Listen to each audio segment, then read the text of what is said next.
Assalamualaikum warahmatullahi wabarakatuh. Salam Om Swastiastu, Namo Buddhaya, salam kebajikan. Puji dan syukur kita panjatkan kepada Tuhan Yang Maha Esa, serta salawat dan salam kita junjungkan kepada Nabi Agung Muhammad SAW. Sebelumnya perkenalkan, nama saya Aufa Rehan dengan NIM 331242110. Pada kesempatan kali ini saya akan menyampaikan sekelumpit pidato tentang keadaan politik yang ada di Indonesia, yaitu dunia politik di Indonesia pada saat ini sudah mengalami kemajuan yang sangat pesat karena adanya globalisasi yang masuk di Indonesia saat ini. Bahkan masyarakat memilih masuk dunia politik dibanding profesi lain yang kemungkinan lebih menjanjikan. Sekarang ini, dunia politik di Indonesia telah banyak tercampur dengan unsur-unsur lain dari luar politik. Salah satunya diantaranya yaitu keterlibatan agama dalam politik. Agama memiliki peran strategis dalam mengkonstruksi dan memberikan kerangka nilai serta norma dalam membangun struktur negara dan pendisiplinan masyarakat. Sedangkan politik sendiri atau negara menggunakan agama sebagai legitimasi dogmatik untuk mengikat warga negara agar mematuhi aturan-aturan yang ada. Nah, adanya hubungan timbal balik itulah yang kemudian menimbulkan hubungan yang saling mendominasi antar kedua entitas tersebut. Agama sendiri memiliki peran yang sangat penting pada saat kampanye dan pemilu. Hal tersebut bisa dilihat ketika seorang aktor politik melakukan kesalahan dalam artian menghina atau merendahkan agama lain, maka kekuatan politik tersebut akan hilang dan tumbang.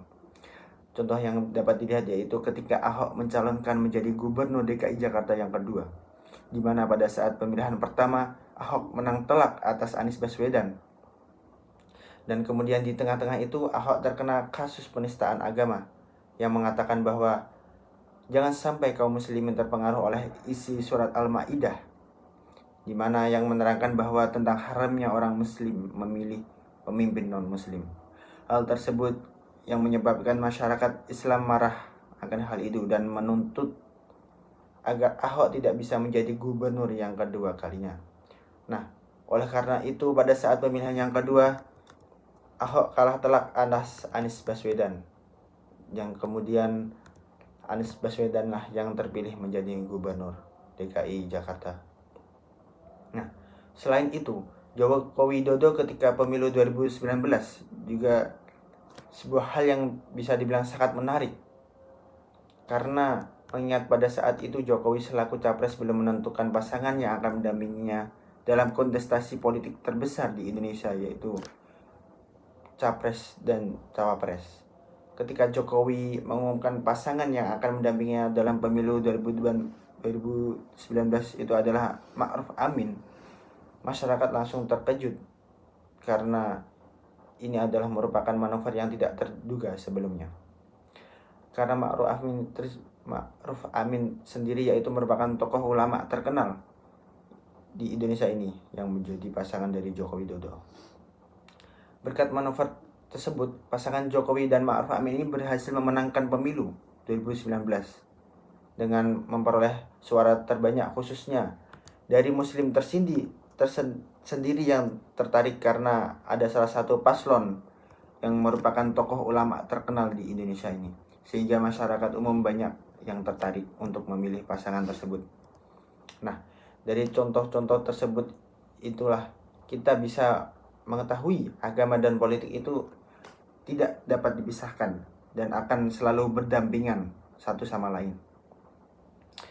Dengan tercampurnya urusan politik dan agama juga menimbulkan dampak yang tidak baik karena masyarakat sendiri akan sulit membedakan antara agama dan politik itu sendiri. Nah, untuk menyikapi hal-hal tersebut haruslah ada opini-opini yang terbentuk pro dan kontra ini. Nah, kita sebagai masyarakat yang cerdas, tidaklah penting bagi kita menjadi orang yang asal menilai sebuah masalah tanpa melihat sisi lain dari masalah itu sendiri. Nah, yang harus kita lakukan yaitu adalah membuat perbaikan dalam kesalahan tersebut. Sekian pidato dari saya. Terima kasih. Wassalamualaikum warahmatullahi wabarakatuh.